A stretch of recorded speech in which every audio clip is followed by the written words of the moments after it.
Oke, selamat pagi, Shalom. Suara saya kedengaran ya?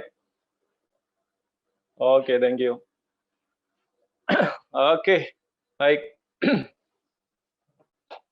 Kita memasuki minggu pertama di dalam bulan Maret. Ya, puji Tuhan kita bisa melewati bulan Februari. Ya, walaupun sudah 1 bulan ya, hampir 1 bulan kita ibadah Zoom. Dan kita masuk kembali dalam bulan yang kedua ibadah Zoom. Ya, kita berdoa pandemik ini, khususnya Omikron ini bisa cepat berlalu dan kita bisa beraktivitas kembali seperti semula. Oke.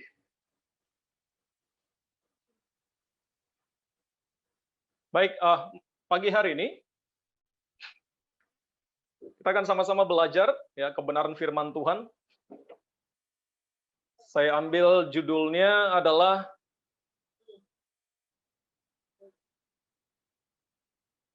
seorang murid hidup menjadi seperti Kristus, ya. Ya, renungan yang saya bagikan sepanjang tahun ini, ya, bisa dikatakan sepanjang tahun ini selalu saya awali dengan judul seorang murid, ya. Selalu saya awali dengan judul seorang murid. Nah, apa maksudnya? Apa artinya sih? Kenapa saya selalu mengawali setiap perenungan firman Tuhan, saya awali dengan kata seorang murid. Nah, ya mungkin kita semua sudah mengerti, bahkan semua mungkin sudah sering mendengarkan bahwa murid, ya, di dalam pengertian sekuler dan di dalam Alkitab itu agak sedikit berbeda. Murid kalau di sekolah-sekolah pada umumnya itu artinya itu adalah student, mayoritas terjemahkan student, artinya seseorang yang sedang belajar. Tapi kalau di dalam Alkitab, mayoritas kata murid itu diterjemahkan dengan disciple. Makanya muncul kata discipleship, muncul kata disiplin, ya. Nah, disiplin di dalam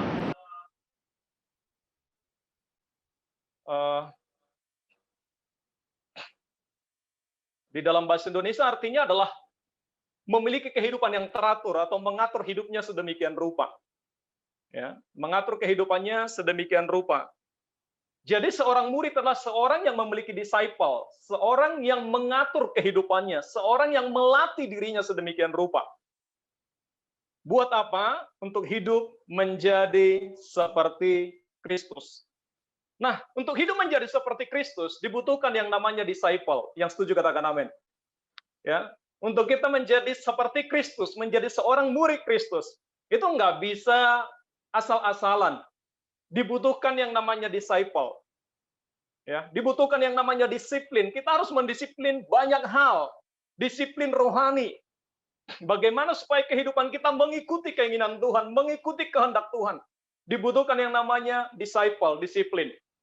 Ya. Dibutuhkan yang namanya disiplin. Firman Tuhan berkata, ya, di dalam 1 Korintus, nggak usah kita buka, firman Tuhan berkata, Paulus berkata begini, aku melatih tubuhku sedemikian rupa, ya, supaya setelah aku memberitakan Injil, aku melatih tubuhku dan menguasai seluruhnya, supaya sesudah memberitakan Injil, jangan aku sendiri ditolak, kata Paulus. Nah, kata dilatih, ya, di dalam firman Tuhan itu, dalam 1 Korintus itu dikatakan gini, 1 Korintus 13 ayat yang ke-27 kalau saya tidak salah. Ya. Jadi kata dilatih itu berasal dari kata disciple, atau melatih dirinya. Jadi Paulus itu melatih dirinya sedemikian rupa, ya, melatih kehidupannya sedemikian rupa, untuk kehidupannya itu selaras dengan Injil. Ya. Untuk hidupnya itu selaras dengan firman Tuhan. Paulus sendiri pun sebagai seorang rasul yang bisa dikatakan salah satu rasul yang terbesar dalam perjanjian baru, tapi Paulus itu sangat mendisciple dirinya, sangat mendisiplin kehidupannya. Bahkan dia katakan, aku menguasai seluruhnya. Dia mengendalikan, dia menundukkan dirinya kepada firman, kepada Injil. Supaya sesudah memberitakan Injil, Paulus berkata, jangan aku sendiri ditolak. Kata ditolak di sana tidak berhubungan dengan keselamatan, tapi kata ditolak di sana, ya, itu mengarah kepada hidupnya itu jangan sampai tidak sejalan dengan apa yang dia sampaikan. Atau firman Tuhan yang sedang dia bagikan itu jangan sampai hidupnya tidak sejalan dengan itu. Jangan sampai dia berkata kita harus mengikut Yesus, gitu ya. Dia memberitakan kita harus sungguh-sungguh dengan Tuhan, sedangkan kehidupannya sendiri tidak sungguh-sungguh dengan Tuhan. Artinya tidak match antara perkataan dan perbuatan. Makanya Paulus berkata, aku melatih tubuhku. Nah, kata tubuh di sana itu berasal dari bahasa Yunani sumo. Sumo itu artinya bukan cuma tubuh secara fisik, tetapi mengandung seluruh kepenuhan tubuh. Artinya pikiran, perasaan, dan kehendak. Jiwa, tubuh, dan roh. Jadi seluruh keberadaan diri Paulus, dia latih sedemikian rupa, ya, dia kuasai sedemikian rupa, supaya kehidupannya itu sejalan dengan Injil, sejalan dengan firman yang dia sampaikan kepada jemaat di Korintus, dan dimanapun dia melayani. Jadi, Paulus sendiri adalah seorang yang sangat mendisiplin dirinya, sehingga hidupnya sejalan dengan Injil Kristus, sejalan dengan firman Tuhan. Kita juga harus demikian. Yang setuju katakan amin. Kita juga harus mendisiplin diri kita. Ya, kita juga harus sungguh-sungguh mengatur hidup kita supaya kehidupan kita sejalan dengan kehendak Tuhan. Segala hal dalam hidup kita sesungguhnya membutuhkan disiplin. Baik dalam hal pekerjaan, baik dalam hal rohani. Seseorang yang berhasil adalah seseorang yang mendisciple dirinya, baik dalam pekerjaan. Orang-orang yang berhasil dalam pekerjaannya, orang-orang yang bisa mendisciple dirinya sendiri. Ya, penguasaan diri, bisa menguasai dirinya, bisa melatih dirinya sedemikian rupa. Dalam hal rohani juga sebenarnya tidak berbeda dengan hal yang jasmania. Dalam hal dunia sekuler, sama. Keberhasilan kita dalam hal rohani juga dibutuhkan yang namanya disiplin. Tanpa disiplin, kehidupan rohani kita tidak akan bisa maju, tidak akan bisa bertumbuh. Bahkan mungkin bisa maju mundur. Kadang bertumbuh, kadang turun lagi, kadang stagnan. Kenapa? Sesungguhnya karena disiplin kita yang perlu diperbaiki. Ya, disiplin. Ya, disiplin kita yang perlu terus kita tingkatkan. Nah, Allah menghendaki, ya, Tuhan menghendaki agar semua kita, semua orang Kristen, semua pengikut Kristus itu bertumbuh seperti Kristus. Ya, bertumbuh menjadi seperti Kristus. Tuhan menghendaki saya dan saudara, baik anak-anak muda, baik orang dewasa, ya, orang tua, Tuhan menghendaki kita itu bertumbuh semakin seperti Kristus. Tuhan sangat menghendaki hal tersebut. Ya. Tuhan tidak menghendaki bahwa kehidupan kita jatuh bangun, kehidupan kita stagnan. Tuhan tidak menghendaki hal yang demikian. Ya, Tuhan menghendaki adanya pertumbuhan rohani. Tuhan menghendaki adanya pertumbuhan iman. Tuhan menghendaki kehidupan kita semakin hari semakin seperti Kristus. Semakin seperti Kristus. Ya, seperti yang kata Pak Dharma kemarin, SMK ya. Semakin seperti Kristus. Apa ya? Menjadi seperti Kristus ya. SMSK ya, menjadi seperti Kristus. Sesungguhnya tujuan hidup kita juga yang paling utama adalah hidup kita menjadi seperti Kristus. Saudara, untuk bisa menjadi seperti Kristus sangat dibutuhkan yang namanya disciple atau disiplin. Nah, disiplin tanpa tujuan itu penyiksaan namanya. Jadi disiplin, kalau kita mau mendisiplin hidup kita harus ada tujuannya. Tanpa tujuan, disiplin itu menjadi sesuatu yang sangat melelahkan. Menjadi sesuatu yang sangat membosankan. Tapi disiplin dengan tujuan itu menjadi sesuatu yang sangat menggairahkan. Karena ada sesuatu yang mau kita capai. Ada sesuatu yang mau kita raih. Jadi kita bergairah, kita excited. Ya, kita bergairah untuk mengejarnya. Kenapa? Kita mendisiplin hidup kita karena ada sesuatu yang mau kita raih. Kalau nggak ada sesuatu yang mau kita raih, wah itu disiplin jadi nggak tahu arahnya kemana. Ya, jadi disiplin itu harus punya tujuan. Ya, jadi harus ada tujuannya. Kenapa kita lakukan ini? Ada tujuannya. Kenapa kita harus buat seperti ini? Ada tujuannya. Kalau enggak, kita kan berjalan seperti roda, saudara. Mutar-mutar, nggak tahu arahnya dan sampai kemana. Jadi disiplin itu harus punya tujuan. Nah, ada 3 hal yang dipakai Allah untuk mengubah karakter kita. Ya, untuk mengubah karakter seseorang. Yang pertama, coba kita yaitu sesama manusia, coba kita buka Amsal 27 ayat 17. Mungkin bisa satu keluarga membacakannya. Siapa dulu?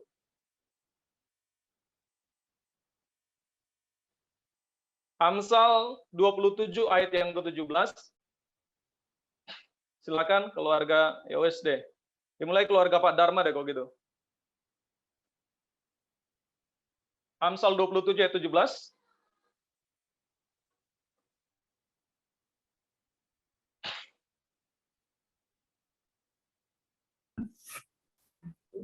Amsal 27 ayat 17. Ya, Amsal 27 ayat 17. Udah, sama-sama. Amsal 27 ayat 17. 1, 2, ya. Besi menajamkan besi, orang menajamkan sesamanya. Oke, terima kasih, Pak. Jadi yang pertama yang bisa mengubahkan karakter kebiasaan seseorang, ya. Yang pertama adalah firman Tuhan berkata dalam Amsal 27 ayat 17, besi menajamkan besi, manusia menajamkan sesamanya. Jadi salah satu ya yang bisa mengubahkan kehidupan seseorang, karakter seseorang itu sesamanya, sesama kita. Kadang apa ya? Ada orang-orang kadang yang mungkin bagi kita kadang menjengkelkan ya. Contohnya mungkin kita bawa kendaraan, kita dikebut orang, kita dibelin orang. Sesungguhnya ada maksud sebenarnya itu melatih kita untuk bisa lebih bersabar sebenarnya. Supaya kita menjadi seorang yang tidak tidak frontal dalam mungkin menyetir mobil, tidak cepat emosional. Jadi sesungguhnya hal tersebut kalau kita sikapi secara positif ya, kita sikapi secara baik, sesungguhnya tujuannya mungkin bisa jadi untuk melatih kita untuk bisa lebih bersabar. Atau untuk kita bisa lebih mengontrol diri di jalan. Nah, mungkin anak kita mungkin membuat kita marah, membuat kita jengkel dan semuanya. Sesungguhnya kalau kita berpikir secara firman Tuhan, dari sisi firman Tuhan, itu mungkin melatih kita untuk kita bisa lebih berhikmat, bijaksana, bisa mengendalikan diri mungkin. Ya, jadi yang pertama yang bisa mengubahkan karakter seseorang itu sesamanya. Besi menajamkan besi. Ya, besi kalau digesek dengan besi dia kan semakin tajam. Manusia juga kalau digesek sebenarnya satu dengan yang lain seperti yang nggak cocok. Sebenarnya kalau kita sikapi secara positif dari sisi kehendak Tuhan itu menghendaki supaya kita bisa berpikir positif dari setiap respon mungkin negatif dari orang lain. Ya. Jadi itu yang pertama. Yang kedua, yang bisa mengubah karakter kita, seseorang, yang kedua adalah keadaan. Coba Roma 8 ayat 28. Mungkin kita tolong keluarga Pak Henry. Roma 8 ayat 28, biasanya ayat ini sangat-sangat terkenal ya. Sering banget kita baca mungkin, kita dengar. Roma 8 ayat 28.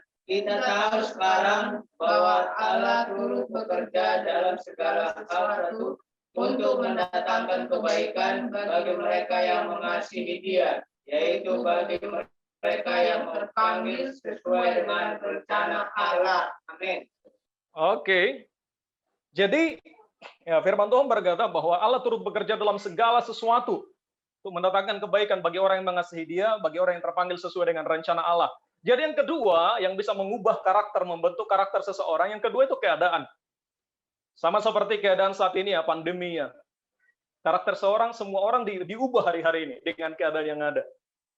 Ya kan? Melatih sebuah kebiasaan yang baru, karakter yang baru. Di mana setiap keluar, pakai masker, ya, jaga jarak dengan orang lain, ya. Dirubah oleh karakter, dirubah oleh keadaan, situasi dan kondisi. Jadi kadang banyak situasi dan kondisi yang bisa merubah kehidupan seseorang, ya, mengubah kehidupan seseorang. Contohnya mungkin kesulitan hidup memaksa dia untuk bisa bekerja keras, atau mungkin tantangan-tantangan yang lain, jadi itu bisa mengubah hidupnya. Jadi kadang ada orang, wah, saya ini orang desa, saya ini orang kampung, saya harus memperbaiki kehidupan saya. Kemudian dia bekerja keras atau dia pergi ke kota, ya, dia bersaing di sana dengan orang-orang kota dan kemudian hidupnya jauh lebih baik. Ya, jadi ada keadaan memang yang kadang memaksa seseorang untuk dia hidupnya itu berubah, karakternya berubah. Nah, yang ketiga, Yang dipakai Allah untuk mengubah karakter kita adalah yang ketiga adalah disiplin rohani. Apa arti disiplin rohani? Disiplin rohani adalah bagaimana supaya kita bisa hidup, mendisipel hidup kita untuk mengikuti kehendak Tuhan, mengikuti firman Tuhan, mengikuti kemauan Tuhan. Itu maksudnya disiplin rohani. Supaya hidup kita itu sejalan dengan firman, sejalan dengan kehendak Tuhan. Dibutuhkan namanya disciple, disiplin rohani. Nah, nomor 1 sampai nomor 2 itu mengubahkan kehidupan seseorang lewat eksternal, ya, dari luar. Baik keadaan sesama manusia itu faktornya eksternal. Tapi kalau disiplin rohani itu dari internal, dari dalam diri kita sendiri. Hari-hari ini saya lagi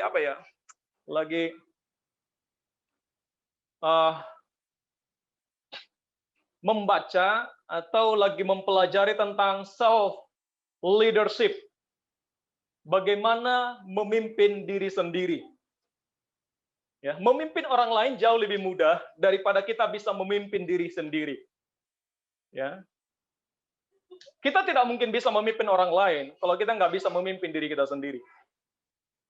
Jadi makanya ada namanya penguasaan diri, ya, buah roh yang terakhir. Yang ke-9, penguasaan diri. Orang yang bisa menguasai dirinya akan lebih mudah bisa mengontrol, menguasai orang lain.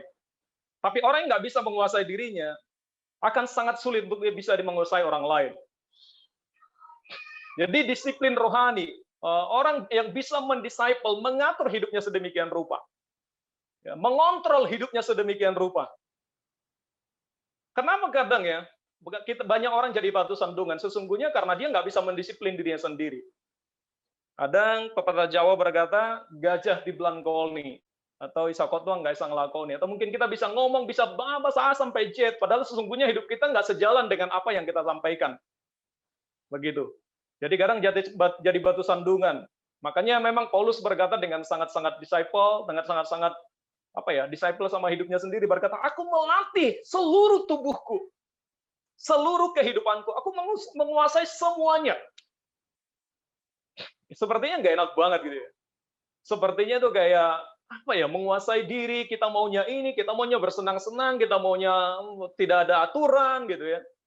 Ya, disiplin lawannya berarti kan tidak disiplin. Nah, disiplin artinya teratur, tidak disiplin, tidak punya aturan. Ya. Banyak orang tidak mau diatur atau mau sesuka dewe. Saya maunya kayak gini lah gitu. Tapi Tuhan menghendaki nggak bisa hidup sesuka dewe. Kita harus punya disciple. Kita harus bisa mendisciple, kita harus mendisiplin kehidupan rohani kita sendiri. Dan itu yang Tuhan kehendaki dalam kehidupan kita.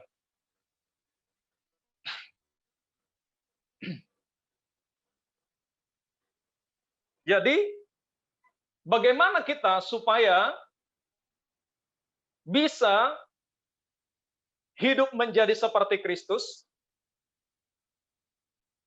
Ya, bagaimana supaya saya dan saudara kita bisa hidup menjadi seperti Kristus? Yang dibutuhkan memang adalah kita harus hidup mendisiplin. Yang pertama adalah kita harus mendisiplin hidup kita untuk menuruti kemauan Allah.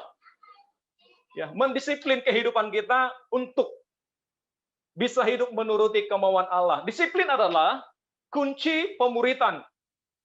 Ya, selama ini kita berbicara tentang pemuritan ya, menjadi seorang murid. Nah, kuncinya untuk bisa menjadi seorang murid Kristus adalah kita harus mendisiplin hidup kita.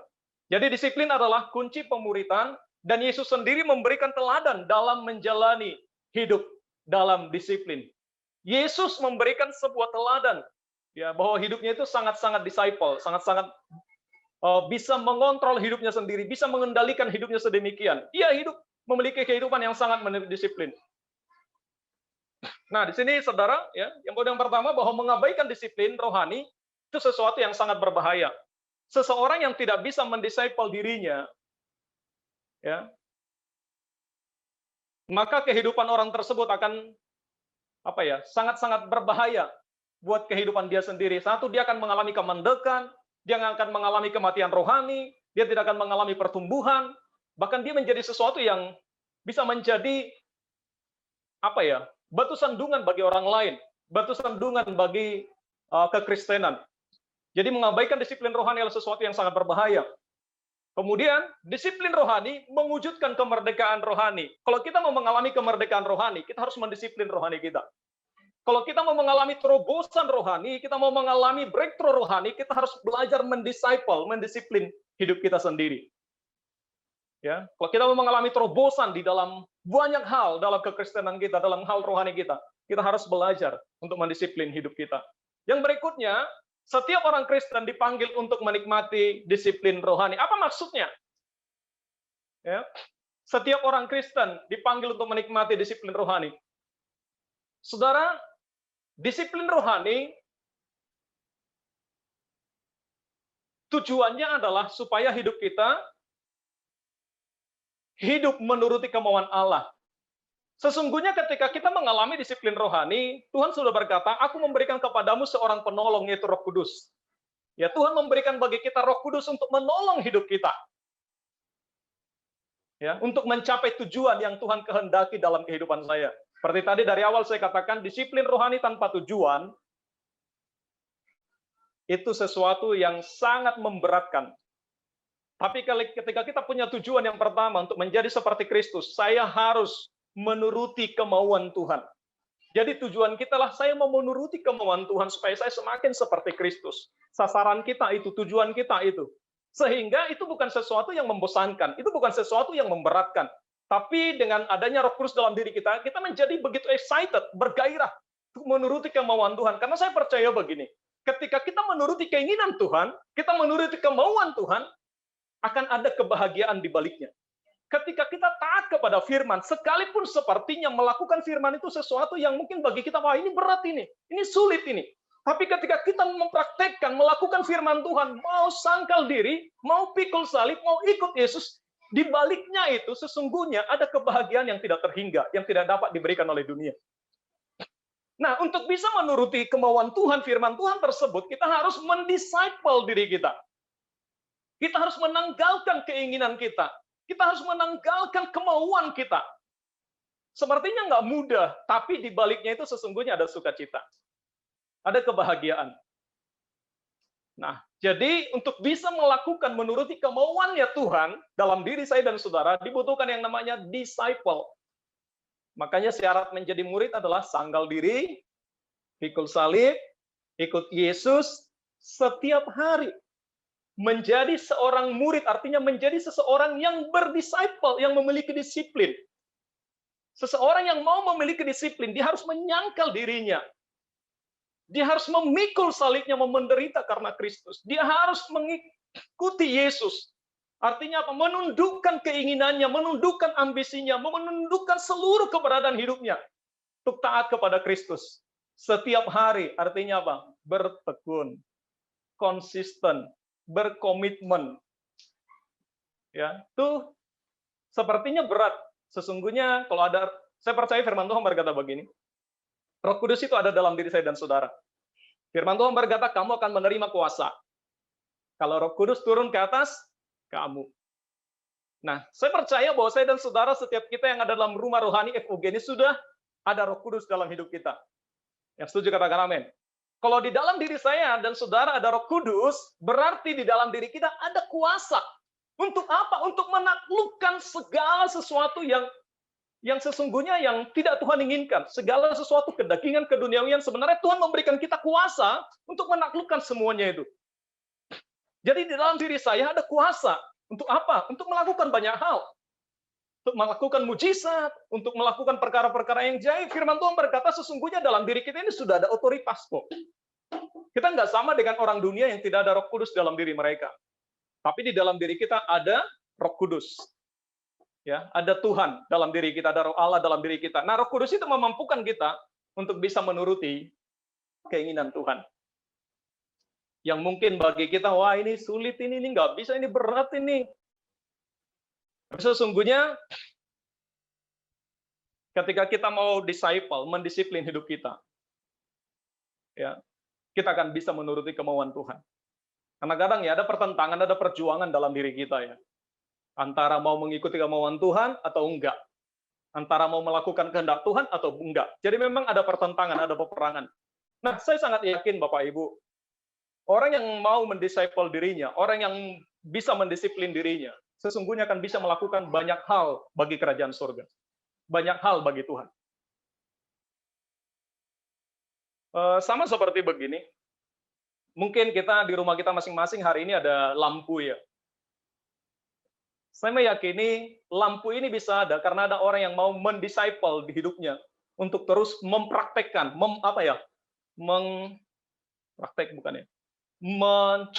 mencoba berulang-ulang bahkan sampai 999 kali, mungkin gagal yang ke 1000 kali baru berhasil.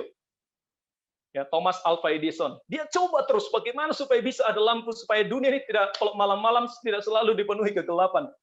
Dia mendisciple dirinya, dia tidak mau menyerah, never give up, sekali, 2 kali, 3 kali, sampai 999 kali mungkin gagal, tapi dia nggak mengenal menyerah. Akhirnya ke 1000 kali dia berhasil. Jadi sesungguhnya dengan disciple bukan karena pandai, bukan karena pintar, seseorang akan bisa berhasil. Tapi karena dia bisa mendisciple dirinya, mendisiplin dirinya. Ketika saya mempelajari firman ini, ketika saya merenungkan firman ini, saya menyadari gini, bahwa sesungguhnya bagi kita tidak ada yang mustahil kok. Tidak ada yang tidak bisa, tidak ada yang tidak mungkin. Tapi memang Tuhan menghendaki untuk kita lebih lagi mau mendisiplin hidup kita. Meyakini begini, kenapa sih sebenarnya stamina rohani kita selalu kadang up down gitu ya? Atau mungkin kita membangun rohani kita tapi kadang up down juga. Sesungguhnya karena kita kurang mendisciple hidup kita.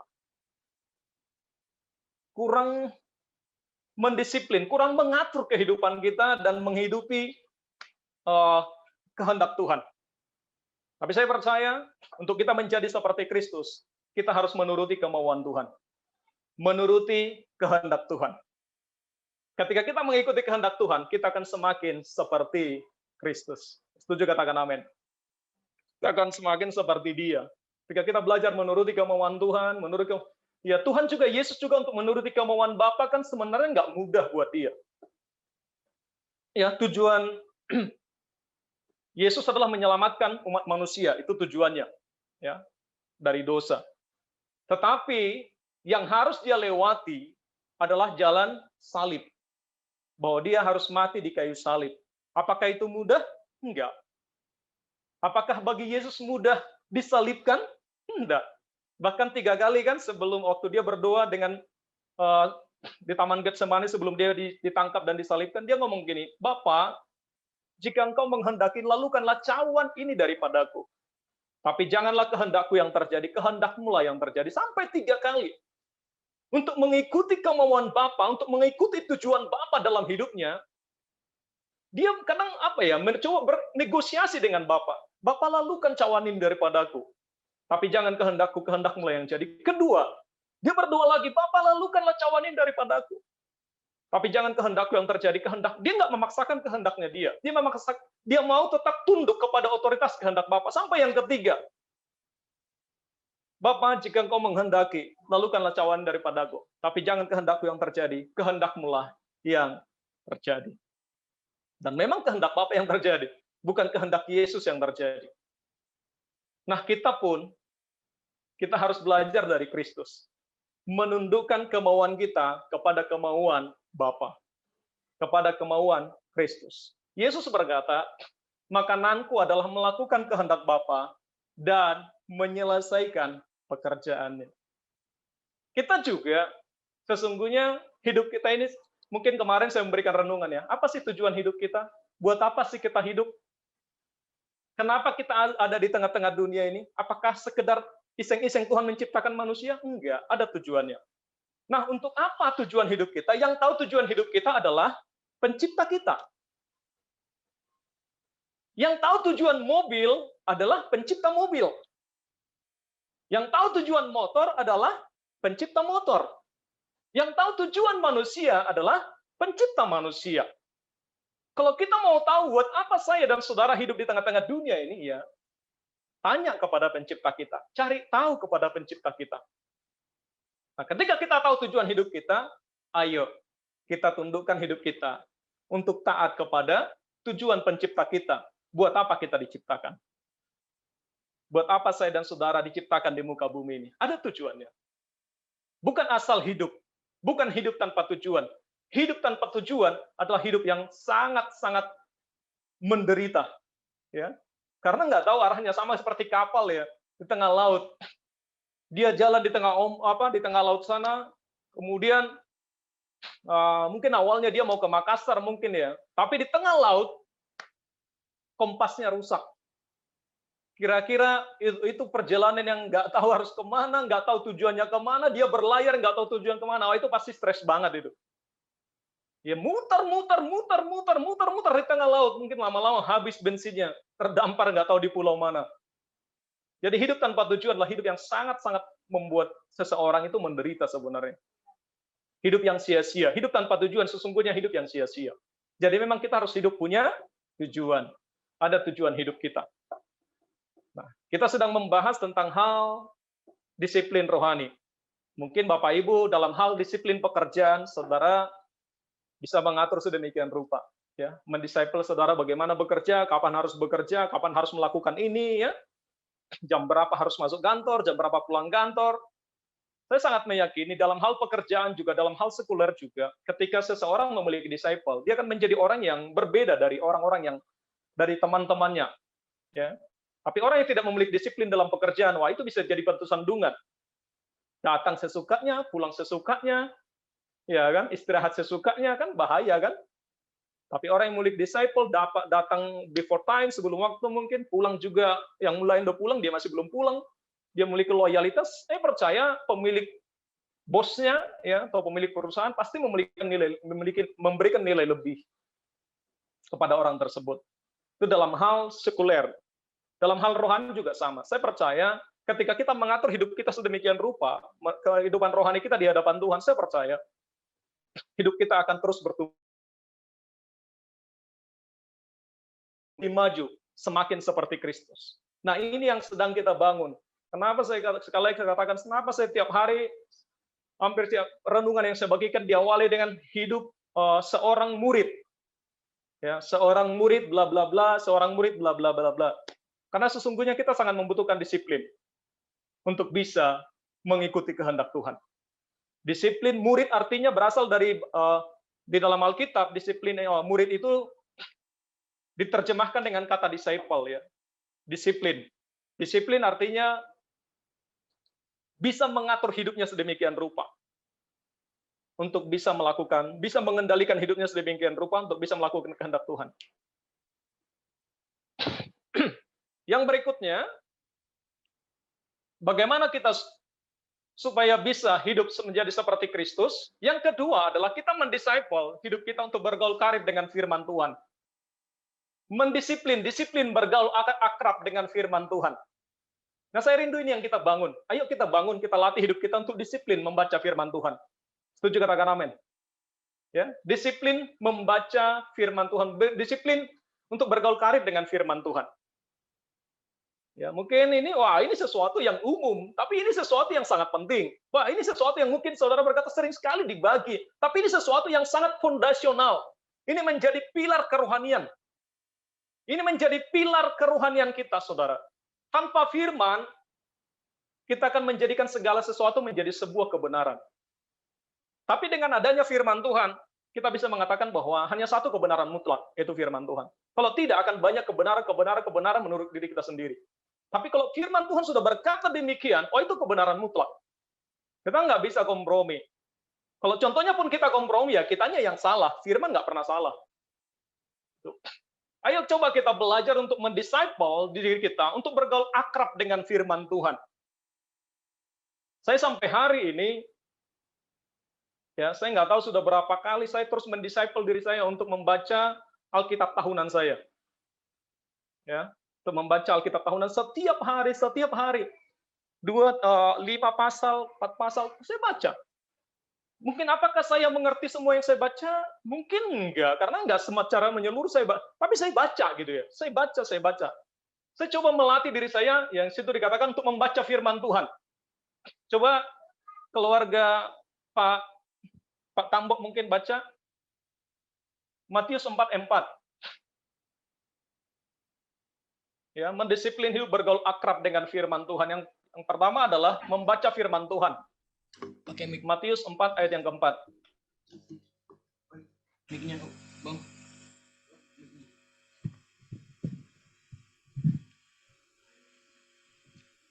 Satu, dua, tiga. Tetapi Yesus menjawab, ada tertulis, manusia hidup bukan dari roti saja, tetapi dari setiap firman yang keluar dari mulut Allah. Ya, manusia hidup bukan dari roti saja, tapi dari setiap firman yang keluar dari mulut Allah. Kenapa firman Tuhan itu begitu sangat penting untuk kita baca? Karena sesungguhnya kehidupan jasmania kita membutuhkan makanan. Tapi kebutuhan makanan manusia rohani kita adalah firman Tuhan. Ya. Jadi ada makanan manusia jasmania kita, ya mungkin bisa jadi nasi, rawon, dan semua yang lain. Tapi itu bukan makanan manusia rohani kita. Itu makanan manusia jasmania kita. Nah, makanan manusia rohani kita, rohaniah kita, ya manusia terdiri dari tubuh, jiwa, roh. Jadi makanan roh kita ini, manusia roh kita ini firman. Kalau kita mau sehat secara jasmania, disiplin, atur pola makan kita. Ya, atur olahraga. Atur pola hidup kita dengan baik. Disiplin hidup kita dengan baik. Atur pola makan, atur pola olahraga kita, atur pola tidur kita. Ya, saya pun perlu belajar untuk mengatur pola semua ini, pola tidur khususnya untuk ya kata ahli di bidangnya, kata dokter yang mungkin mengurusi hal tersebut ya, katanya baiknya itu tidur katanya jam-jam paling lama jam 10 gitu ya. Saya sekarang juga tidur jam 11. Kenapa? Nah, kenapa harus tidur sebelum jam 10? Bla bla bla. Ada alasannya melalui penelitian mereka. Katanya organ-organ tubuh kita dalam jam segini istirahat bla bla bla gitu ya. Bangun baiknya kayak gini gitu. Yang itu menurut para ahli di bidangnya. Ya, kita ini yang tidak ahli di bidang tersebut hanya bisa kadang ya mengikuti hal tersebut. Karena mereka sudah mengadakan penelitian dalam bidang tersebut. Ya. Kita lebih percaya kepada mereka karena mereka sudah ahli di bidangnya.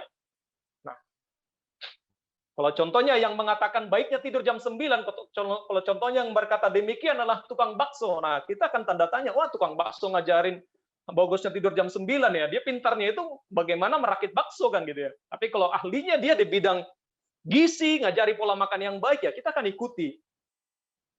Kalau bagian dia adalah bagian dokter tertentu ya kita akan ikuti karena dia memang ahli di bidang tersebut. Nah, ya kemarin saya teleponan dengan abang saya ya. Abang saya ini sudah cukup lama sakit ya. Sakitnya banyak gitu ya. Dia sakit operasi perutnya dibelah, potongin perutnya gitu ya, ususnya, ada apain lah. Kemudian ada lagi masalah di hatinya, ada kista atau apa gitu. Jadi saya lihat banyak, sakitnya banyak. Apa yang membuat dia sakit juga nggak tahu. Jadi menurut saya faktor terbesar adalah pola hidup yang tidak benar. Ya, pikiran yang tidak bisa dikontrol dengan baik. Agak sedikit berbahaya orang yang suka berpikir negatif dengan orang lain. Ya, susah. Jangan sampai kita bukan melatih ya, jangan sampai kita mengizinkan ada pikiran-pikiran negatif terhadap orang lain. Karena itu artinya mungkin ya sakit hati, iri gitu. Jangan disimpan, nggak boleh. Itu menimbulkan banyak masalah dalam tubuh kita. Jadi ketika saya teleponan dengan beliau, ya dengan abang saya sharing sih. Saya tanya sih, gimana bang? Bagaimana keadaannya? Udah baik atau belum? Udah sehat atau belum? Iya, ini lagi proses katanya. Saya beberapa kali saya ngomong, coba diatur pola hidup aja bang. Kalau sudah umur kayak gini, dia udah umur 50-an ke atas, ya udah mau 60, saya ngomong gini, bang diatur pola hidup aja dengan baik lah. Pola makan juga diatur, jangan makan daging banyak-banyak. Ya karena biasa suka ke pesta gitu, tahu lo ke pesta orang Batak kan? Apa yang dihidangkan di sana gitu. Suka makan lain, pokoknya makanannya gitu-gitulah. Tensinya naik, emosional ya kan, jadinya kan dipicu dengan makanan yang ada, dipicu dengan pikiran dan semuanya kayak komplikasi gitu. Saya bilang ngatur pola hidup lah bang, pola makan juga diatur lah, terus pola tidur juga diatur, terus olahraga juga. Oh iya katanya, saya sudah kurangi semuanya, saya coba belajar atur. Tiap hari saya sudah belajar olahraga, olahraga. Dekat sih, nggak jarak-jarak jauh, tapi saya coba 100 putaran lah di dekat rumah saya itu katanya. 100 putaran yang paling tidak, mungkin lebih kurang bisa jadi setengah jam sampai 1 jam lah. Saya jalan terus katanya, tiap hari dia latih. Ya makanannya juga Bang diatur, dikurangi daging-daging lah. Coba banyak makan buah, saya bilang. Iya, tiap hari udah makan buah. Jus buah, jambu, apa, karena ada pohon jambunya di dekat rumahnya. Ada buah-buahan, ada pepaya ditanam. Nah, dia atur, dia pola hidupnya diatur dengan baik. Dan keadaan saya udah jauh lebih baik katanya. Nah, itu kesehatan jasmania. Jadi untuk sehat secara jasmania pun perlu mengatur pola makan, olahraga, dan semuanya. Nah, bagaimana dengan kehidupan rohani kita supaya sehat?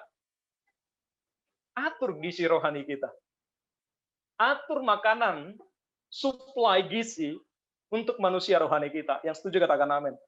Kita harus atur Bapak Ibu. Kalau kita nggak atur, manusia rohani kita akan mudah letih lesu dan berbeban berat. Ya, mudah down, mudah putus asa. Kenapa? Nggak cukup kuat menghadapi tantangan kehidupan yang ada. Tapi kalau kita disuplai dengan gizi yang baik, makanan yang baik untuk manusia rohani kita, apapun yang terjadi, kita akan bisa fight menghadapi kehidupan ini. Sama gini, kenapa sih contohnya Omikron atau sejenisnya sakit penyakit yang hari ini selalu ditekankan adalah menjaga imun, daya tahan tubuh kan? Kalau imunnya kuat, apapun sakitnya, itu bisa dilewati karena ada daya tahan tubuh yang menyerang, mengalahkan sakit penyakit virus tersebut. Nah, kita juga secara rohani perlu menjaga imun rohani kita. Bagaimana cara menjaga imun rohani kita tetap kuat? Ayo bertekun membaca firman Tuhan. Yang setuju katakan amin. Disciple, disiplin hidup kita. Tujuannya buat apa? Supaya kita mengerti kehendak Tuhan. Nah, Bapak Ibu, Tuhan berbicara kepada manusia. Yang pertama itu lewat alam ciptaannya. Yang kedua, lewat Alkitab firman Tuhan. Kalau kita mau mengerti kehendak Tuhan dalam hidup kita, baca isi hati Tuhan. Mana isi hati Tuhan? Tuhan mencurahkan isi hatinya lewat firman Tuhan yang tertulis dalam Alkitab. Sesungguhnya seluruh Alkitab itu adalah isi hati Tuhan yang dicurahkan lewat para penulis yang diilhami oleh Roh Kudus.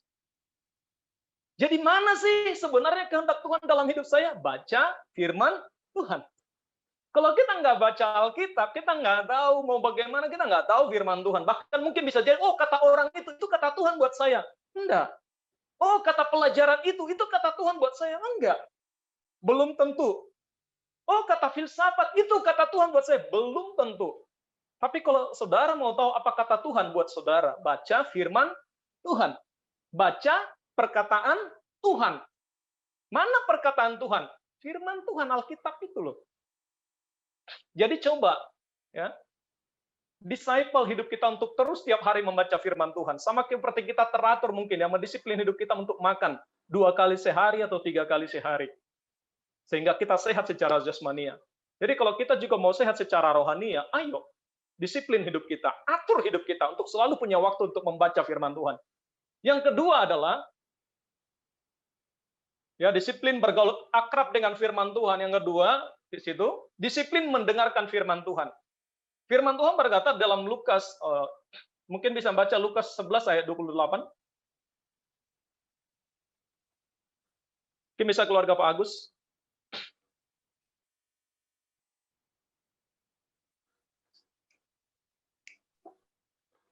Lukas 11 ayat 28. Tetapi ia berkata, yang berbahagia ialah mereka yang mendengarkan firman Allah dan yang memeliharanya. Ya, yang berbahagialah orang yang mendengarkan firman Allah dan yang memeliharanya. Jadi yang mendengarkan firman Tuhan berkata iman timbul dari pendengaran. Pendengaran akan firman Kristus. Mungkin kita lagi letih lesu ya, lagi capek, lagi mumet gitu ya. Coba dengarkan firman Tuhan. Nanti iman kita bisa timbul dari situ. Coba disiplin untuk mendengarkan firman Tuhan. Mungkin saudara lagi punya masalah, punya pergumulan, coba dengarkan firman Tuhan. Latih. Fokus. Nanti iman kita akan timbul dan kita saya percaya bersama dengan Tuhan saya akan bisa menghadapi semua masalah. Saya percaya di dalam Tuhan saya memiliki masa depan yang penuh pengharapan. Kenapa kok saya punya keyakinan begitu? Karena ada firman Tuhan berkata demikian. Ya, Ada firman Tuhan yang mengatakan demikian, iman saya timbul bahwa saya punya pengharapan, saya punya masa depan.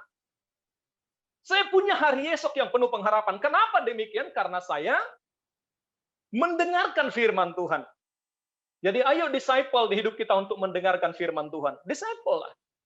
Khotbah-khotbah yang ada direkam, ya, didengarin lagi. Ya mungkin pas jam istirahat atau pas apa, ya disiplin diri kita lah. Tiap hari mendengarkan firman Tuhan. Bisa juga membaca firman Tuhan sambil bersuara, sehingga kita bisa mendengar firman Tuhan. Dengan membaca firman Tuhan juga bisa. Ya. Kemudian latih mendengarkan firman Tuhan. Banyak khotbah-khotbah, banyak rekaman-rekaman. Dengarin firman Tuhan. Dengan kita mendisiplin mendengarkan firman Tuhan, sesungguhnya kita sedang membangun hidup kita untuk bergaul karib dengan firman. Bergaul akrab dengan firman Tuhan. Sehingga firman Tuhan nggak sesuatu yang asing buat kita. Oh, masa sih? Mungkin kita bertanya, masa sih ada firman Tuhan kayak gitu? Ya nggak tahu lah kita, orang kita jarang baca firman Tuhan. Tapi ketika ada orang ngomong gini, oh iya itu firman Tuhan. Saya sering sekali, saudara.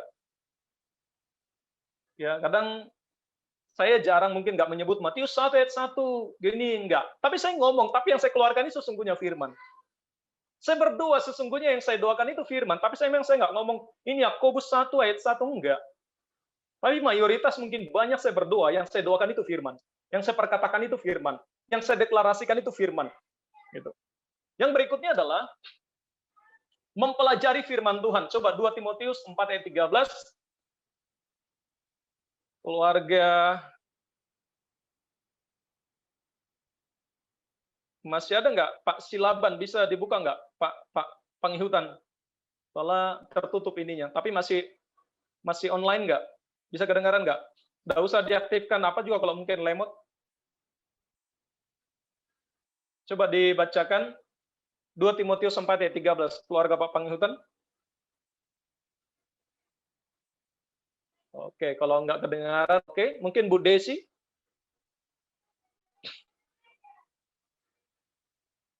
Bu Desi, ada nggak? 2 Timotius 2 Timotius 4 ayat 13. ayat 13. 2 Timotius 4 ayat 13. Jika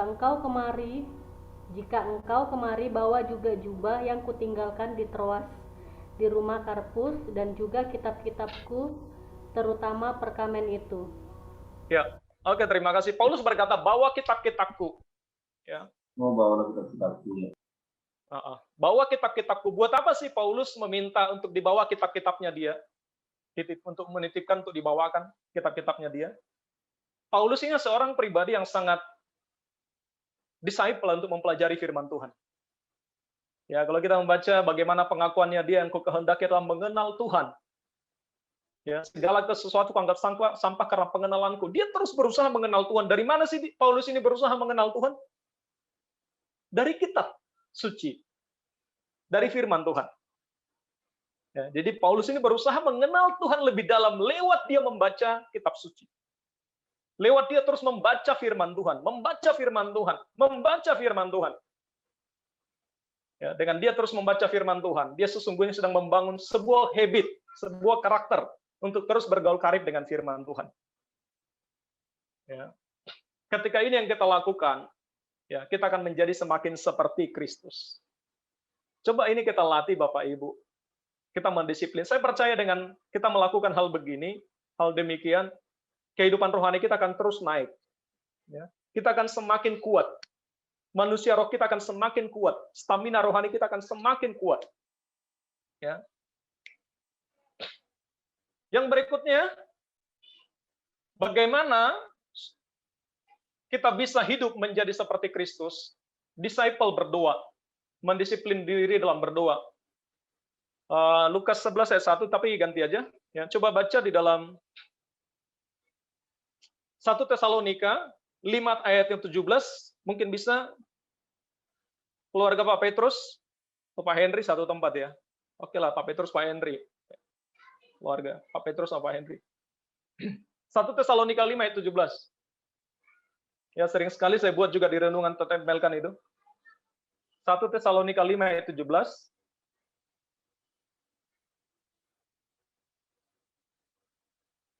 1 Tesalonika 5 ayat 17. Tesalonika 4 5 ayat 17. 5 ayat 17.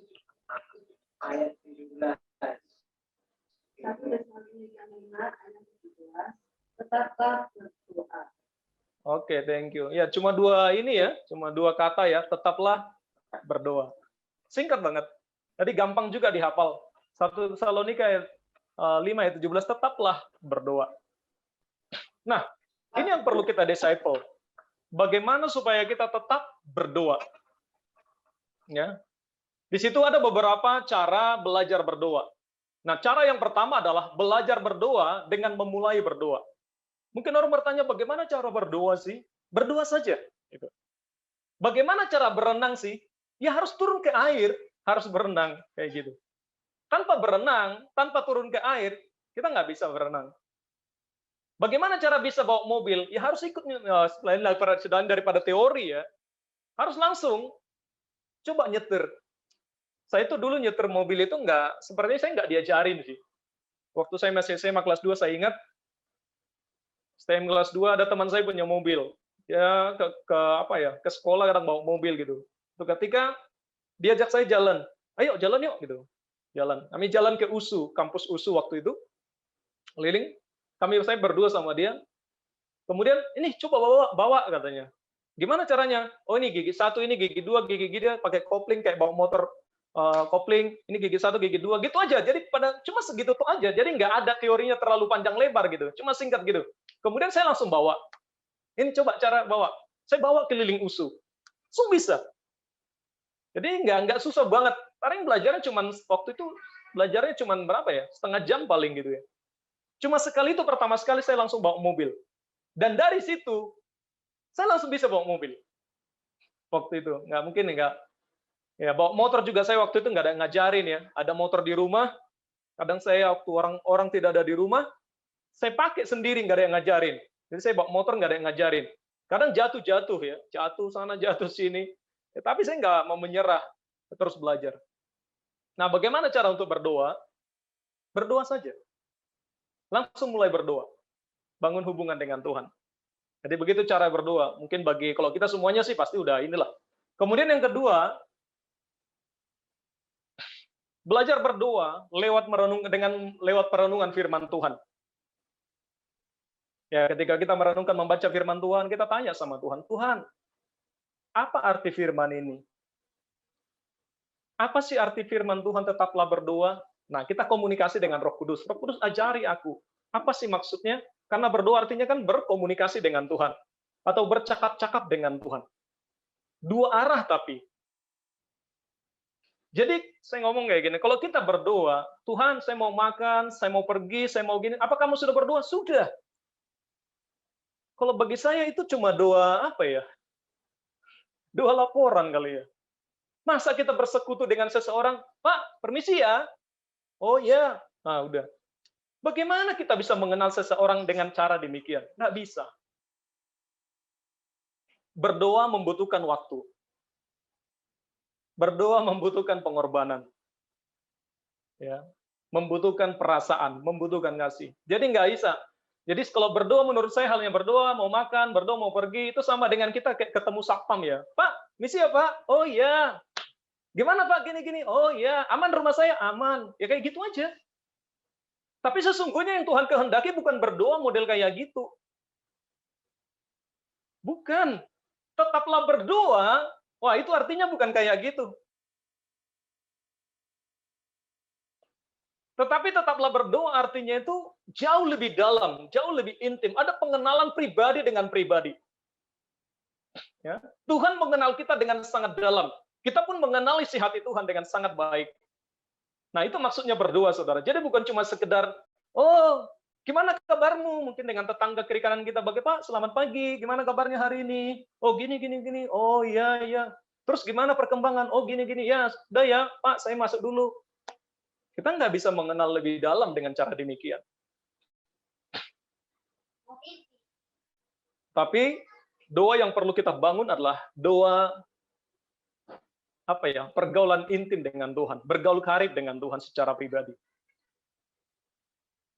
Di mana kita bertemu dengan Tuhan secara pribadi, di mana kita mencurahkan isi hati kita secara pribadi, bisa jadi mungkin setengah jam, 1 jam, 2 jam, ya sama seperti kita anggap Tuhan itu kayak kekasih jiwa kita.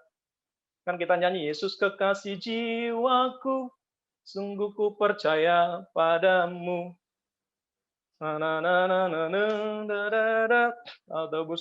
Kita ngomong, ya Yesus kekasih jiwa kita. Biasanya orang yang memiliki kekasih jiwanya, biasanya nggak bosan-bosan untuk sama-sama sama dia. Bahkan 1 jam, 2 jam, bahkan dikatakan bahwa dunia ini milik mereka berdua gitu, yang lain numpang. Kenapa seharian? Karena nggak bosan-bosan, pergi ke sana, pergi ke sini, udah nggak bosan-bosan gitu, selalu pingin bareng gitu. Ya, kita ini kan semuanya rata-rata rumah tangga kan sudah ada kekasih jiwa kita ya. Masa kita bosan dengan suami kita? Masa kita bosan dengan istri kita? Masa kita bosan cakap-cakap sama istri kita? Masa kita bosan cakap-cakap sama suami kita? Enggak lah. Kalau bosan, wah itu perlu diperbaiki. Wah, saya bosan samamu ngomong begini. Wah ini bahaya, ini perlu diperbaiki. Komunikasi yang perlu diperbaiki. Nah sesungguhnya kita dengan Tuhan juga kayak gitu loh. Kita nggak bisa bosan ngomong sama Tuhan berdua. Dan kita nggak bisa bosan mendengarkan Tuhan ngomong. Kalau sempat bosan, wah ini ada diskomunikasi yang perlu diperbaiki. Nah sesungguhnya kita dalam tetaplah berdua, sesungguhnya demikian.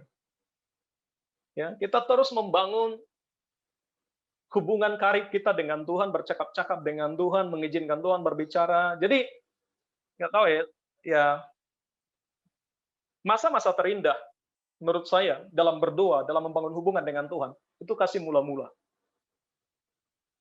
Ya, di mana kita sepertinya cuma berdua dengan Tuhan, ya, berdua dengan firman-Nya, bergaul karib dengan Tuhan, menyembah Tuhan, mengalami Tuhan, Tuhan ngomong kita dengar, Tuhan menyampaikan isi hatinya kita dengar. Itu saat yang menurut saya saat-saat yang sangat indah. Dan itu bukan saat yang membosankan. Di mana kita pernah berdoa 1 jam, 2 jam, 3 jam baca firman Tuhan, berdoa, memuji menyembah Tuhan, bla bla bla bla. Enggak terasa waktunya. Bahkan kita bisa merenungkan kasih Tuhan, merenungkan kebaikan Tuhan, bisa 1 jam, 2 jam, kita lihat bagaimana hidup kita ditebus, bagaimana hidup kita dulu kita jahat, sekarang jadi baik, itu saat-saat yang manis, saat-saat yang indah. Nah, masa-masa seperti ini, sesungguhnya jangan sampai itu cuma masa lalu, tapi masa kini juga. Setuju katakan amin. Kalau kita berbicara, oh itu dulu, loh sekarang gimana? Nah, Tuhan rindu kita tetap menikmati masa-masa seperti itu setiap hari. Ya kan? Menikmati masa itu setiap hari, bahkan sampai itu, oh dulu waktu saya lahir baru tahun 95 kayak gitu, loh sekarang gimana? Nah itu perlu, Tuhan sangat merindukan masa-masa kayak gitu, tapi jangan sampai itu tinggal monumen, atau tinggal kenangan. Sekarang, oh sekarang saya jauh dari Tuhan. Ya kalau lagu berkata, dulu aku jauh-jauh dari dalam Tuhan, itu dulu jauh, tapi sekarang dekat. Nah, dulu dekat, sekarang juga harus dekat dengan Tuhan. Setuju katakan amin? Amin. Nah, untuk hal ini Bapak Ibu, dibutuhkan yang namanya disciple, disiplin. Kalau kita nggak mendisiplin diri kita untuk berdoa, kita nggak bisa ngalamin hadirat Tuhan tiap hari. Nggak bisa. Kalau kita berdoanya sesuka-suka kita, kalau saya ingin berdoa, ya saya berdoa. Kalau saya nggak ingin berdoa, ya saya nggak berdoa. Saya nggak bisa ngalamin hadirat Tuhan. Hanya ketika kita mendisciple hidup kita untuk berdoa. Mendisiplin hidup kita. Oh, tapi saya mau Pak mengalir dalam tuntunan Roh Kudus. Ya, saya setuju dengan hal itu. Tapi mengalir tanpa disciple, terus kalau kita nggak ngalamin Tuhan, ngalamin hadirat Tuhan, kita nggak berdoa dong. Kita sepertinya Roh Kudus nggak mengalir bersama-sama dengan kita nggak berdoa dong. Bukankah Tuhan memberikan kepada kita inisiatif? Ya kan? Untuk memulai pembicaraan dengan Tuhan, Tuhan memberikan kita inisiatif untuk membaca firman Tuhan. Tuhan memberikan kita inisiatif untuk membangun hubungan karib dengan Tuhan. Kita pribadi yang memiliki kehendak bebas untuk memulai persekutuan dengan Tuhan. Bukan kehendak bebas untuk melakukan hal yang jahat, kehendak bebas untuk melakukan kehendak Tuhan, melakukan apa yang Tuhan inginkan. Jadi Bapak Ibu, coba ini yang kita bangun. Ayo disciple diri kita untuk berdoa, bangun pagi, ya sepertinya masih ngantuk apa. Coba kita disiplin untuk datang di hadirat Tuhan. Cari Tuhan. Mungkin siang, mungkin lagi istirahat di kantor, coba kita latih hidup kita untuk tetap berdoa. Tetap berdoa artinya, Bapak Ibu, dia tidak dibatasi oleh ruang dan waktu. Jadi, berdoa itu berarti harus di kamar 1 jam, 2 jam, 3 jam. Perlu. Tapi kalau contohnya cuma 2 jam, 3 jam, terus 21 jam selebihnya gimana? Nggak berdoa dong. Sedangkan firman Tuhan berkata dalam 1 Tesalonika 5 ayat 17, tetaplah berdoa. Nah, tetaplah berdoa artinya roh kita terus connect dengan Tuhan, terhubung dengan Tuhan. Secara pribadi. Jadi dimanapun, mungkin pas di jalan pun kita bisa. Yesus, Engkau baik, sungguh baik, sangat baik. Kita lagi nyetir mobil itu atau motor itu kan. Kasih-Mu tak berkesudahan, kasih-Mu kekal selamanya. Tanpa terasa, air mata kita udah nangis. Tanpa terasa hadirat Tuhan melingkupi perjalanan kita. Bisa. Mungkin lagi kerja pun, kita lagi nulis kerja, aduh berat gitu. Mungkin, ini kok ini bentu ya. Baru kita nyanyi mungkin dalam hati aja mungkin ya, karena di kantor, orang banyak tangannya dalam hati. Dia buka jalan saat tiada jalan. Kita imajinasikan Tuhan buka jalan, nggak mungkin menjadi mungkin. Nah, itu nyanyi itu. Tuhan bisa buka jalan. Nah, itu artinya tetaplah berdoa. Istilahnya berdoa juga beda kan, kalau berdoa di sepupu kita kan harus diatur dengan 5 waktu. Kita enggak. Kapan saja, di mana saja, kita bisa mengalami bahwa Tuhan itu nyata. Kita bisa mengalami realita Tuhan. Kita bisa mengalami kuasa Tuhan, bisa mengalami mujizat Tuhan di mana saja dan kapan saja. Karena kita punya Allah yang hidup, kita punya Allah yang tidak terbatas. Berdoa ya, bisa kita lakukan dengan berdoa bersama-sama dengan orang lain. Ya, yang ketiga, belajar berdoa bersama-sama dengan orang lain. Bagaimana cara kita belajar berdoa ya? Ketika kita berdoa dengan sama-sama, berdoa bersama-sama, kita melihat, oh iya, begini caranya berdoa ya, dia berdoa begini ya, gitu. Jadi gitu. Jadi bagaimana supaya hidup kita menjadi semakin seperti Kristus? Ayo kita mendisiplin diri kita untuk berdoa, bersekutu dengan Tuhan. Disciple. Kembali lagi disiplin. Saya percaya bahwa semua atlet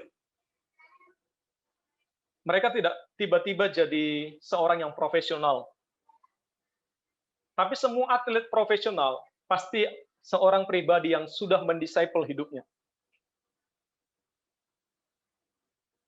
Apakah dia dulu hebat mungkin dalam pelari atau hebat dalam bertinju? Enggak. Bahkan bisa jadi mungkin dia petinju yang asal-asalan awalnya. Tapi ketika dia melatih dirinya, dia bisa menjadi petinju yang profesional dan bisa memenangkan juara. Terus dia latih. Dan saya meyakini, seorang yang sangat mungkin dianggap orang yang dianggap dunia bodoh, kalau dia mau melatih dirinya, dia pasti bisa menjadi seorang yang terlatih, seorang yang berkemenangan. Ya, ada satu kisah Michael Jordan. Ya, saya baca kisahnya, profilnya. Dia pernah berlatih dalam satu hari 1000 kali melempar bola ke gawang. Apa itu namanya? Ya, gawang lah kali ya. Ring basketnya itu loh. 1000 kali tiap hari, 1000 kali tiap hari. Terus menerus dia latih. Michael Jordan. Ya, pemain basket NBA, pemain terbaik di Amerika. Dia orang yang mungkin awalnya dia nggak bisa apa-apa. Mungkin 1000 kali, mungkin yang basket mungkin cuma 10 kali awalnya. Akhirnya dia latih 1000 kali, mungkin 1 bulan, 1 minggu berikutnya mungkin bisa antara 50 kali masuk ya. Mungkin dia latih terus sampai saudara tutup mata pun lempar basket dia bisa masuk. Lempar bola basket itu bisa masuk. Kenapa? Bayangkan dia latih itu bertahun-tahun kayak gitu. Lempar basket, latih disiplin terus dia tiap hari dia disiplin tiap hari. Akhirnya dia menjadi seorang pemain yang terbaik.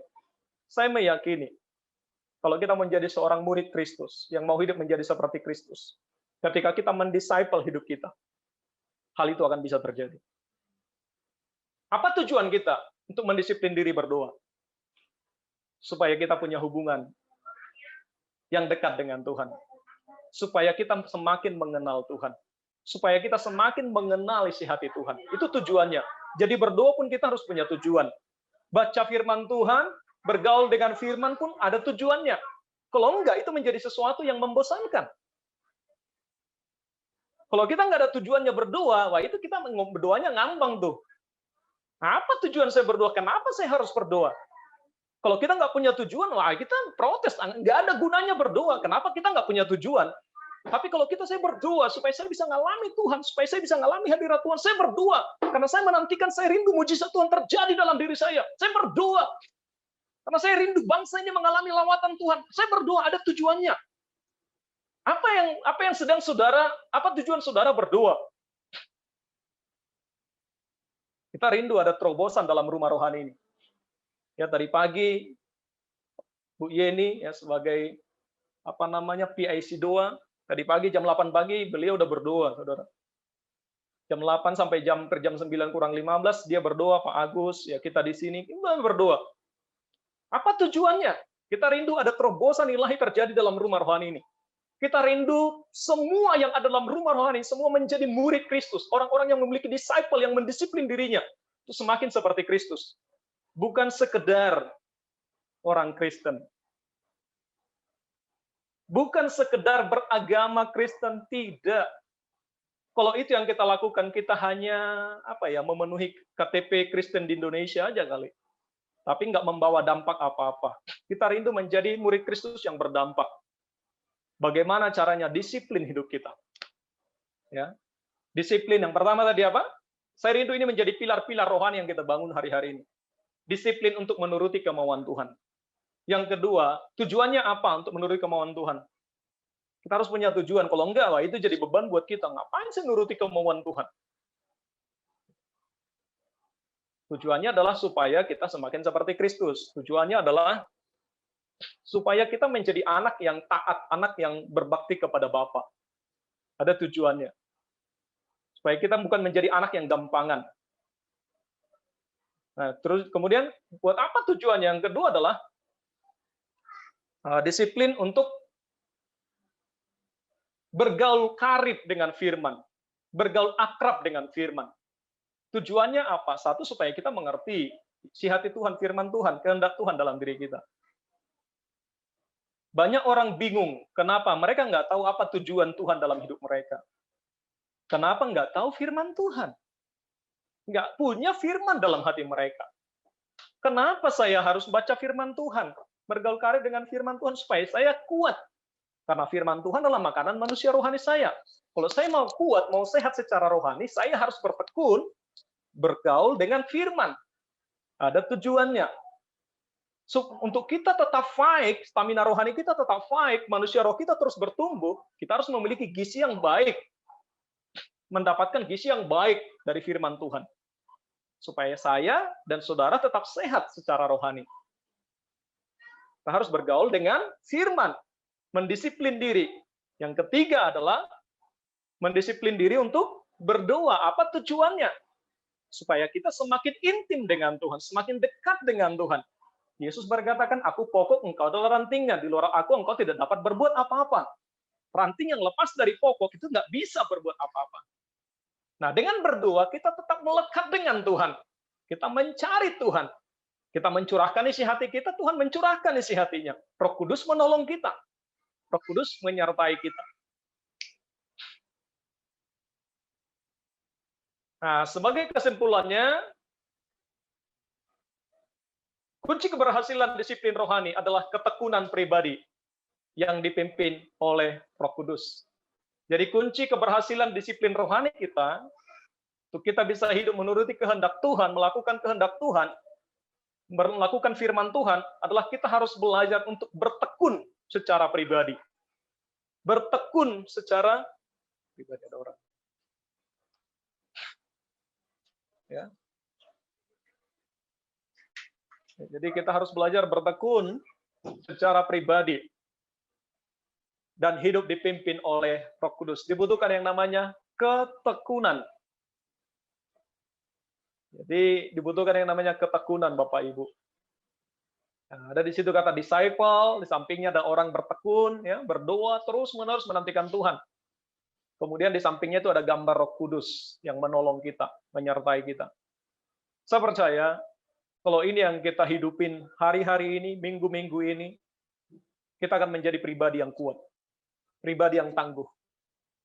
Ya, sama firman Tuhan berkata, ya, orang yang mendengar dan melakukan firman Tuhan ini sama seperti orang yang membangun rumahnya di atas dasar batu. Turun hujan, datang badai, angin melanda rumah itu tidak rubuh. Kenapa? Didirikan di atas batu karang. Nah, firman Tuhan, pilar rohani ini adalah menjadi dasar fondasi hidup kita untuk kita kuat menjalani apapun. Ada tantangan kehidupan, ada masalah keluarga, ada masalah perkuliahan, ada masalah pekerjaan, ada masalah keuangan, ada masalah yang lain, ada masalah sakit penyakit. Kalau kita punya firman, punya pilar yang kuat, fondasi yang kuat, saya percaya kita akan tetap kuat menghadapi badai kehidupan ini. Kita akan berkemenangan, kita akan keluar sebagai pemenang, bukan menjadi pecundang. Kita meyakini bahwa bersama dengan Tuhan, bersama dengan firman, kita akan lebih daripada pemenang dalam segala perkara. Masalah boleh terjadi, pergumulan boleh datang silih berganti. Ya, kita nggak bisa, ya ada faktor eksternal, ya cuaca, alam, penyakit COVID yang apa itu faktor eksternal.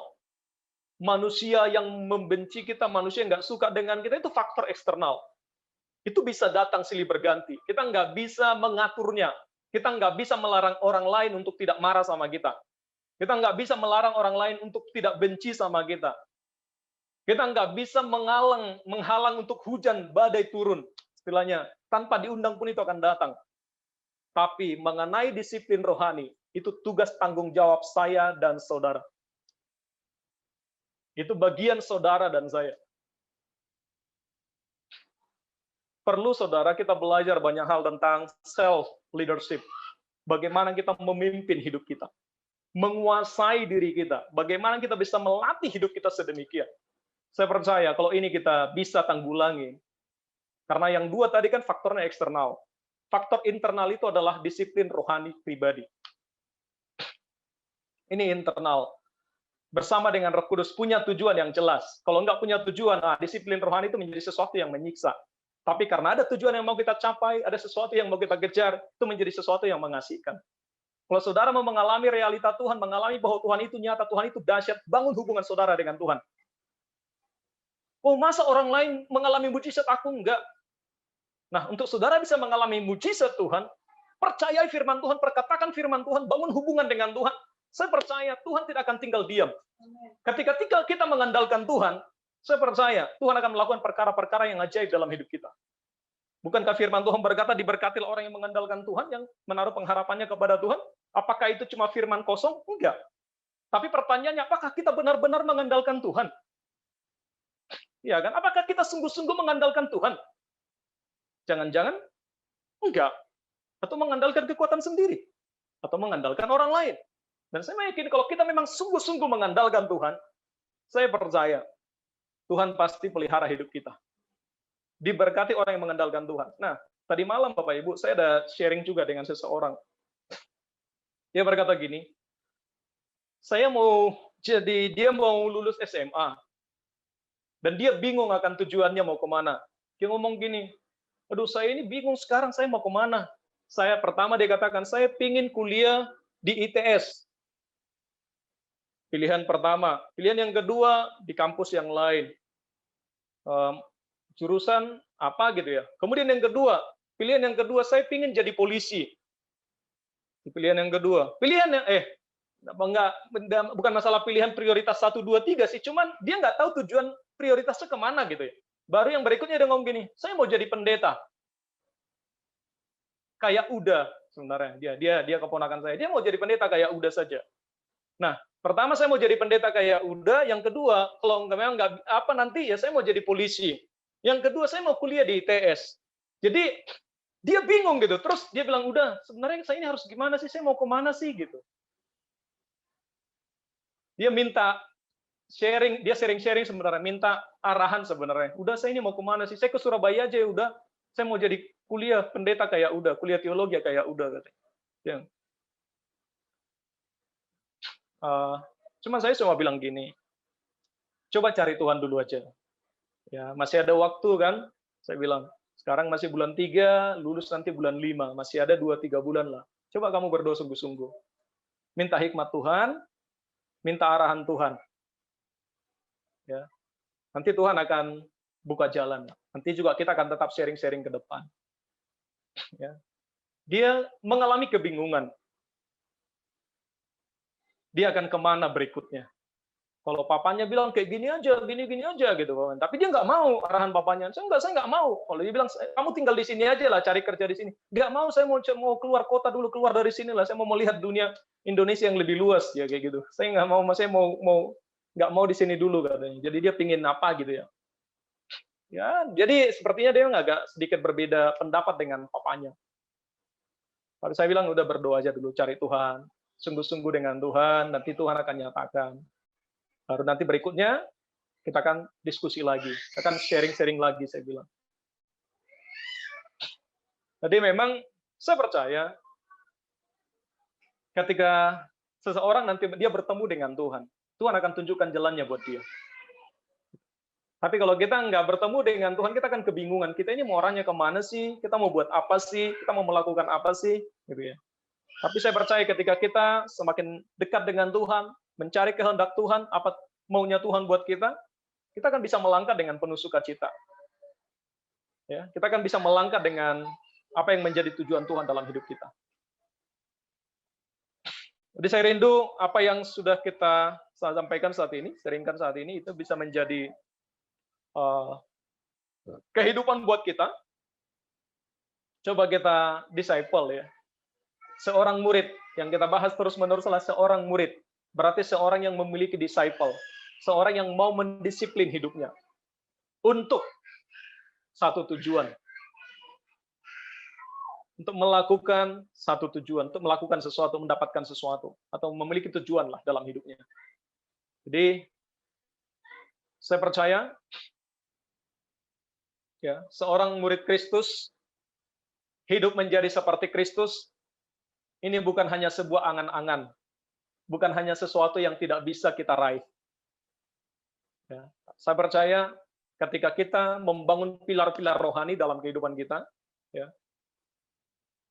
hal itu akan menuntun kita untuk semakin hari semakin seperti Kristus. Oke, baik. Sama-sama kita satukan hati kita berdoa.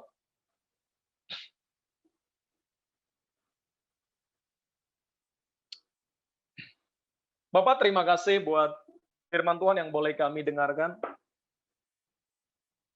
Roh Kudus selidiki hati kami, bagaimana keberadaan kehidupan kami hari-hari ini.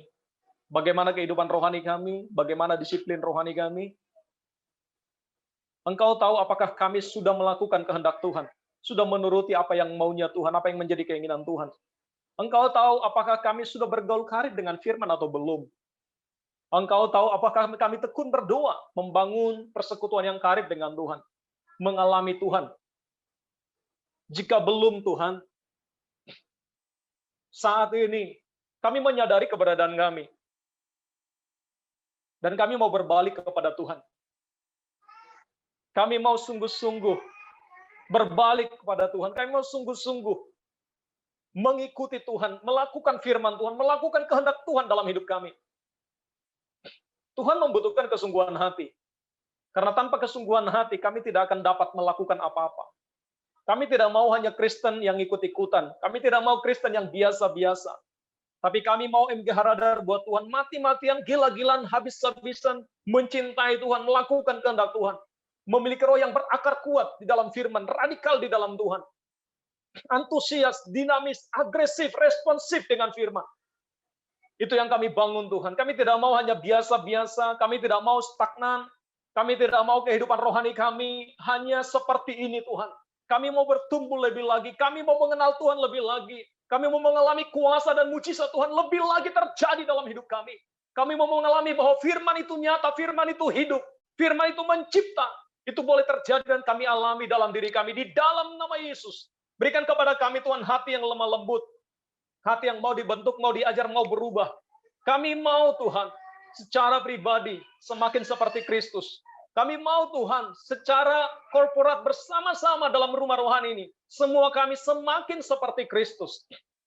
Bukan semakin seperti dunia ini. Bukan mengejar ambisi kami, tapi mengejar apa yang menjadi tujuan Tuhan dalam hidup kami itu boleh terjadi, itu boleh tercapai di dalam nama Yesus. Kami melakukan segala sesuatu seperti untuk Tuhan dan bukan untuk manusia. Itu tujuan kami Tuhan, sehingga kami tidak kecewa, kami tidak merasa melakukan hal yang salah.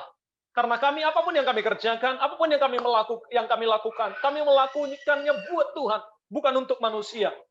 Dan kami percaya dari Tuhan kami mendapatkan anugerah, dari Tuhan kami mendapatkan kasih, dari Tuhan kami mendapatkan perlindungan, dari Tuhan kami mendapatkan hari depan, masa depan yang penuh pengharapan di dalam nama Yesus. Biar itu terjadi dalam kehidupan kami, Bapa. Terima kasih buat saat ini. Terima kasih buat firman-Mu, biar kami menjadi pendengar dan pelaku firman Tuhan. Kami percaya firman-Mu hidup dan berkuasa. Firman-Mu mencipta dari yang tidak ada menjadi ada. Firman-Mu mengerjakan hal-hal yang tidak mungkin menjadi mungkin dalam hidup kami. Biarlah firman itu yang kami yakini. Firman Tuhan itu yang kami pegang. Firman Tuhan itu yang menguasai hati, jiwa, roh, pikiran kami. Di dalam nama Yesus. Dalam nama Yesus. Terima kasih Tuhan. Layakan kami menerima tubuh dan darah-Mu. Ampuni kami Tuhan jika Tuhan mendapati ada sesuatu yang tidak berkenan dalam kehidupan kami yang belum selaras dengan firman. Yang belum selaras dengan kehendak Tuhan. Ampuni kami jika kami belum mendisciple hidup kami. Kami masih mengalir dengan keinginan daging kami. Kami masih melakukan keinginan-keinginan daging kami tanpa dikontrol oleh firman dan Roh Kudus. Ampuni kami Tuhan. Tapi biarlah kehidupan kami mau Tuhan di-disciple. Kami mau atur Tuhan. Terus terhubung melakukan kehendak Tuhan. Menuruti kemauan Tuhan. Terus mendisciple hidup kami. Bergaul karib dengan firman. Terus mendisciple hidup kami. Bergaul karib dengan Tuhan lewat doa. Biar itu menjadi sebuah pilar. Menjadi sebuah kehidupan, menjadi habitat, menjadi karakter yang terus kami bangun. Biar disciple, disiplin pribadi, self leadership, kami bisa mengendalikan hidup kami. Kami bisa menguasai diri kami Tuhan. Supaya kami hidup, memperkenankan hati Bapa semakin seperti Kristus. Layakkan kami menerima tubuh dan darah-Mu. Nah, kami percaya, oleh darah Kristus, kami adalah ciptaan yang baru, yang lama sudah berlalu, dan yang baru sudah datang. Terjadilah di dalam nama Yesus. Sama-sama yang hidup bagi Tuhan dan pengharapan rencananya sama-sama katakan amin. Oke, sama-sama kita dalam perjamuan kudus bisa disiapkan perjamuan kudus yang sudah tersedia.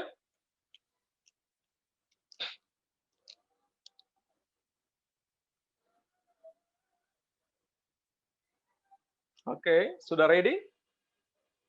Yang sudah siap bisa kasih jempol. Ya, bisa saya tahu yang sudah siap. Oke, Pak Dharma sudah. Pak Henry, Pak Petrus sudah siap. Pak Henry, oke, sudah siap semua. Oke, Noel sudah. Ayu, sudah siap yuk. Sudah, Papi. Oke. Pak Panghihutan sudah ready?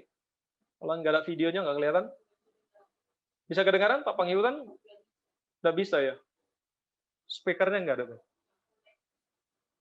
Tapi ada di sini. Pak Panghihutan nggak bisa kedengaran ya? Nggak connect. Oh, lo di Pak Agus ya? Lo Pak Panghihutan di Pak Agus? Di rumah Pak, saya yang di sini tadi ngajar sekolah minggu.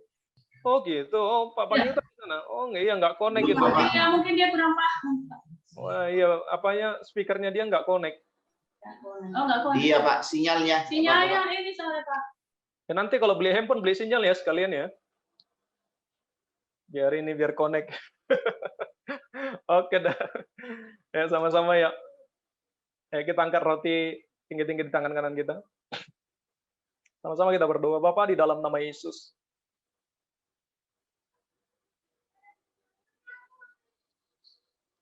Kau rela mati bagi kami Tuhan. Untuk menebus kami dari kehidupan yang sia-sia, dari kehidupan yang tidak akurat, dari kehidupan yang asal-asalan. Supaya kami memiliki tujuan. Kami hidup hanya bagi Tuhan dan pengharapan rencana-Mu. Terima kasih buat korban darah-Mu, tubuh-Mu Tuhan. Rela dicabik-cabik, ditombak, untuk menebus manusia lama kami, dosa kami, sehingga kami menjadi ciptaan yang baru di dalam nama Yesus. Dengarkanlah firman Tuhan, bukankah roti yang atasnya kita mengucapkan syukur kepada Bapa di surga adalah persekutuan kita dengan tubuh Kristus? Amin. Mari kita makan di dalam nama Yesus.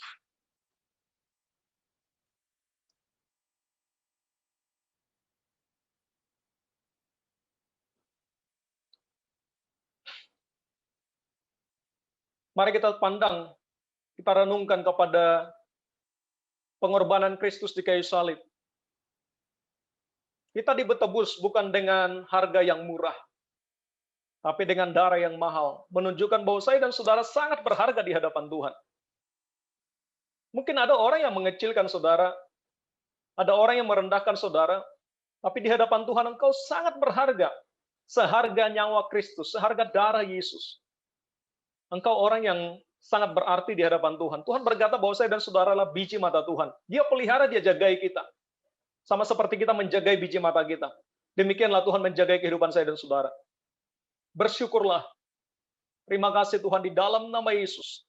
Bukankah anggur di tangan kanan kita adalah persekutuan kita dengan darah Yesus?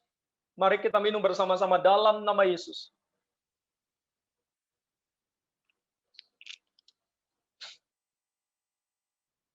Mari kita berdoa. Bapak, terima kasih Tuhan. Biar kami terus membangun, menjaga hubungan pribadi kami dengan Engkau. Merenungkan karya salib-Mu, merenungkan masa depan yang Tuhan berikan bagi kami. Merenungkan keselamatan yang di mana Tuhan menyelamatkan kami dari kehidupan yang sia-sia kepada hidup yang penuh makna, hidup yang punya tujuan. Terima kasih buat semuanya Tuhan. Terima kasih Bapak, Engkau sangat baik. Kami bangga punya Bapa seperti Engkau. Kami bangga punya Allah seperti Engkau. Kami bangga atas anugerah-Mu, kuasa, pelimpahan, anugerah dari surga Tuhan berikan bagi setiap kami. Di dalam nama Yesus. Terima kasih Tuhan, terpujilah Engkau. Biar kami menjadi murid-Mu, yang terus mau sangkal diri, pikul salib, ikut Yesus setiap hari. Biar kami menjadi seorang murid, yang terus mendisciple hidup kami. Mendisiplin hidup kami dengan satu tujuan. Kami mau menjadi seperti Kristus. Kami mau mengalami firman. Kami mengalami Kristus. Kami mengalami kasih Tuhan. Kami mau Tuhan menjangkau jiwa-jiwa, menjadikan semua bangsa menjadi murid Kristus. Kami percaya Roh Kudus menolong kami. Roh Kudus memampukan kami untuk berfungsi bagi penggenapan rencana-Mu. Bukan tidak berfungsi, tapi berfungsi bagi penggenapan rencana Tuhan. Berfungsi membangun tubuh Kristus. Berfungsi melakukan apa yang menjadi talenta, apa yang menjadi passion kami lewat rumah rohani ini. Terpujilah Engkau Bapa di dalam nama Yesus. Kami berdoa bersyukur sebab Tuhan baik, bahwasanya untuk selama-lamanya kasih setia-Mu. Tidak habis-habisnya rahmat Tuhan selalu baru setiap hari. Besar setia-Mu di dalam nama Yesus. Di dalam nama Yesus. Biarlah berkat anugerah dari Bapa, Anak, dan Roh Kudus menyertai kehidupan kita dari siang hari ini sampai Maranatha Yesus datang kedua kali. Menjemput kita di awan-awan dan dia mendapati ada iman yang semakin kokoh. Ada manusia roh yang semakin kuat.